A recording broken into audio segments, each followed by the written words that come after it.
நமஸ்காரம். குடும்பம் நல்ல சுபிக்ஷமா இருக்கணும். ஐஸ்வர்யம் வந்து நிலைத்து இருக்கணும் உங்க குடும்பத்தில அப்படின்னா, அதுக்கு ஒரு விரதம் இருக்கு. அதுதான் கபிலா சஷ்டி அப்படின்னு சொல்றது.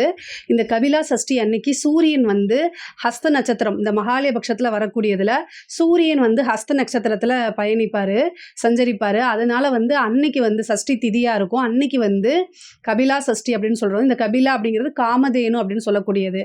இன்னைக்கு வந்து சூரிய பகவான வந்து பூஜை பண்ணிட்டு, அவருக்காக நம்ம வந்து ஏதாவது உங்கனால என்ன முடியுமோ நைவேத்தியம் பண்ணி ஆதித்ய ஹிருதயம் பாராயணம் பண்ணணும். அது கூட சேர்த்து காராம் பசு அப்படின்னு சொல்லுவோம் இல்லைங்களா, அந்த காராம் பசுவை வந்து வணங்கி அதுக்கு வந்து ஜலம் கொடுக்கறது, தீவனம் கொடுக்கறது, இது மாதிரி கொடுத்து அதை பிரதட்சணமாக வலம் வந்து நீங்கள் வந்து வேண்டிக்கிட்டு அதை வந்து பூஜை பண்ணுறதுனால இது இன்னைக்கு வந்து இதை செய்கிறீங்க அப்படின்னா ரொம்ப ரொம்ப விசேஷமான நாள் இது.